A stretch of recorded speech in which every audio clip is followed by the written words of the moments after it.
once again.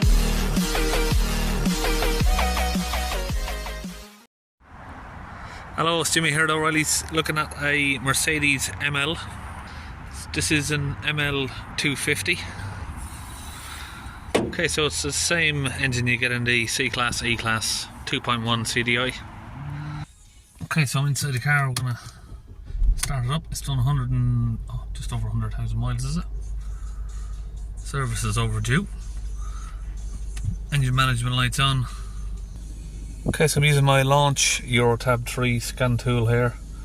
We've got two faults in the ECU. Let's go in here and have a look.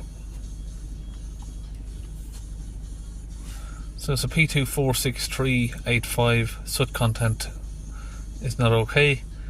And there's another one here, P246364, soot content is not okay. There's an implausible signal. Now, it's had a lot of history with it. It's had a new DPF pressure sensor. It's had the DPF cleaned by someone, but they didn't use a pressurized gun. They just gravity fed some manual DPF cleaner in there, he's told me. The next one is it's had 2 or 3 forced regens, but none of them have ever worked. The vehicle's always been in limp mode, so the customers told me. They've not even temporarily been able to get it out of limp mode. It's just always been in. I'm just having a look over it here, and all it seems to me like is that there's slightly blocked DPF. If I go to the data stream here, so it's been reset a few times. So we were idling at 17 millibars. It's cooled down a little bit, so it's dropped. So we're at 15 now. 15 millibars. Full revs, we had 117 millibars. It's lowered down a little bit. We got 108. 20 grams of soot, and the DPF fill level is at 286%. So what's been going wrong? It's had both of the intercooler hoses also replaced and a new AdBlue tank as well. So all I can assume here is that the faults, the cause of these faults have been fixed, but they've just been unable to do a good enough DPF clean. Now, what I'd need to do is do a DPF clean and hopefully get this pressure down low enough. We'd want to see that down around sort of 40-50 millibars. If it stays up around 100 after a DPF clean, we know the DPF is damaged and it's going to need replacing. This should be idling sort of very close to zero. So I'm just removing the intake pipe. So just in here we got a little flat screw. Just turn it and we can lift up the engine cover and pull it out. Now it's going to unplug the electrical connector from there. Just make sure everything looks, what's that one, loose. Got that loose already, so got a 7mm on the inlet pipe.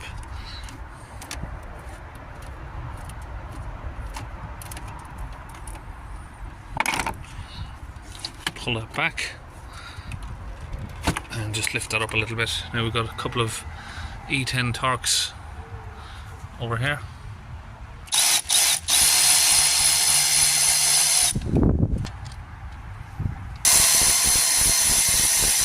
Squeeze that in there to the absolute minimum.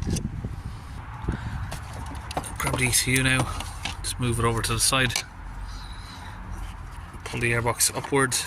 This little rubber tube here always needs to be moved a little bit. And pull it forward. So now you can get into where the DPF is. So you can either come in through the oxygen sensor or through the pressure sensor just in here. Just gonna have a little feel of the pressure sensor, make sure it's all connected tightly.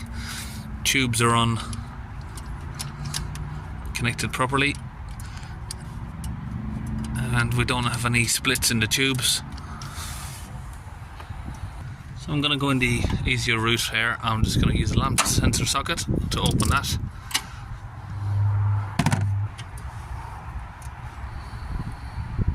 So 22mm lambda sensor socket. And we can just unwind that. So we can take out the oxygen sensor.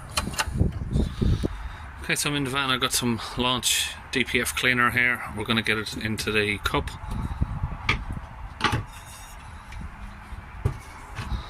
Get this flipped over. So that's a half a bottle. You get that poured in there. Now I've just topped that up with a little bit of water. Okay, I've got the compressor here hooked up. And I've got the gun here. I'm just going to connect it in through the oxygen sensor hole there. Squeeze the trigger. Get that pushed in there.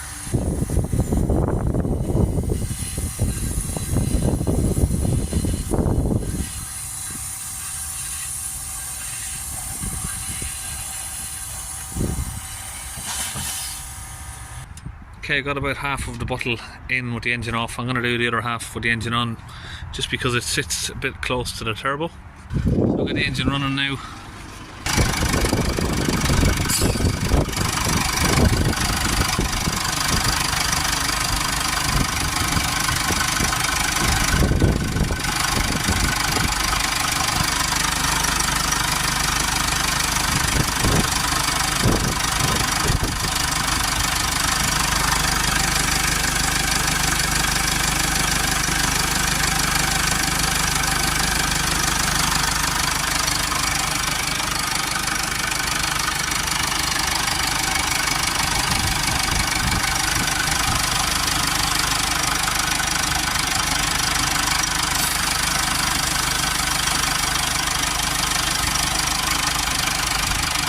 Okay, so it looks like we're all out of fluid now.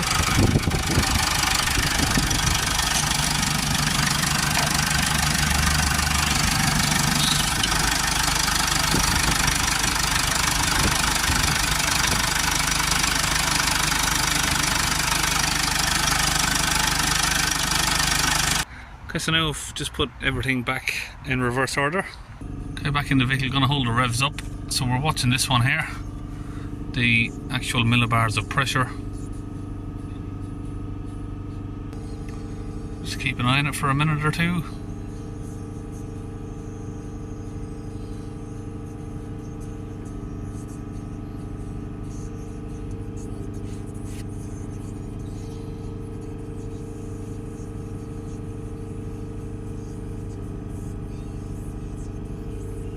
Okay, it's come down to 89. It's a little bit slow, which is a bit concerning. They do usually clean down a lot quicker than this. Saying that, it's been about 2 minutes so far. It is coming down. So we're at 79. We should see the fill level start to come down. I'm not sure if it comes down on these automatically, or I just might need to have that reset, but I think when the pressure comes down enough, the fill level should start decreasing. A lot of cars just lock in once you go above sort of 150%. It won't come down on its own any longer. But we'll have a look at this now and we'll see what's happening. Now idle we have 10 millibars. So I think what we'll do now, we're just on the borderline of where it should be. I'm going to try and get the vehicle out of limp mode, so what I'm going to do is go back to special functions, do a teach-in process, replacement of the particle filter. We'll press OK.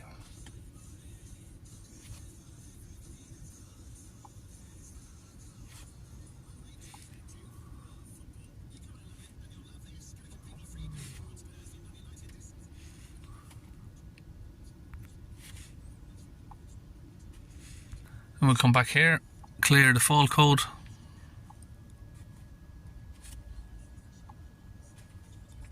Then we'll go back in and read, make sure that they've cleared. Okay, if we start the engine up now, we should have no engine management light on. So let's see. Ignition off.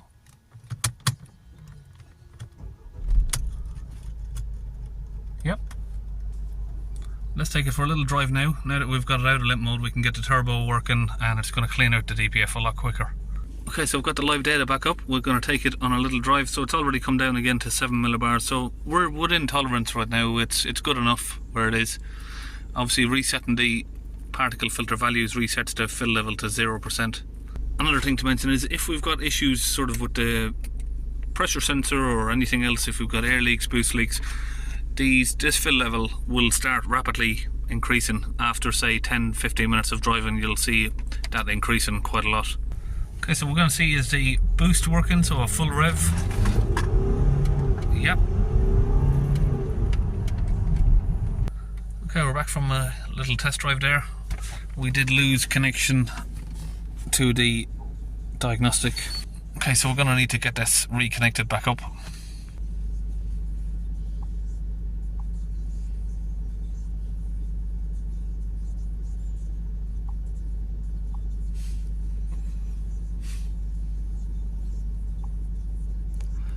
Okay, so the fault codes haven't come back, that's good.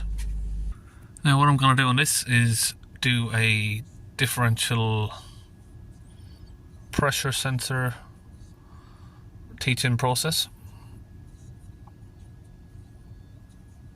Because I don't know if the person who fitted the DPF pressure sensor has already done this or not. So that's done.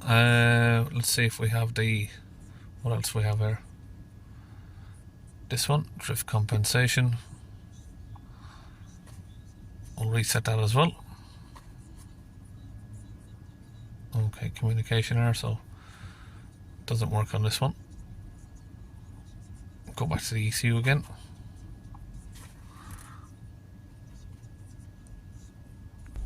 Okay, so we're going to have the vehicle idling now, and we'll have a look back at live data. So we have 6 millibars pressure on idle. Ash content 0, temperatures 280 degrees, fill level of the particle filter 0.14, soot content 0.1 grams. We'll hold the revs back up around 3000 RPM. It's gone too high, sorry. It keeps getting carried away. Let me just try and hold it somewhere.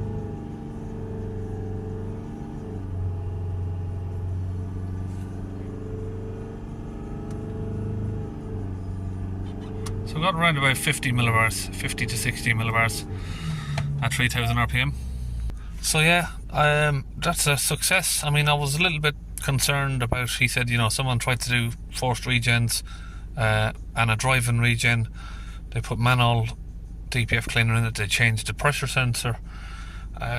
It's had various other stuff done, possibly unrelated. I mean, they changed the AdBlue tank, some of that.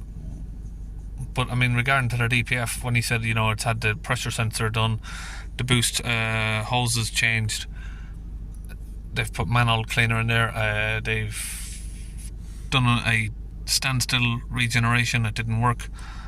They tried to do a dynamic road regeneration with one was with an autel and one was with a snap-on. Both of them didn't work. He said the autel wouldn't even connect to it. But yeah, I'd say it's pretty much a success. So that's it, it's all sorted. ML250. See you in our next video.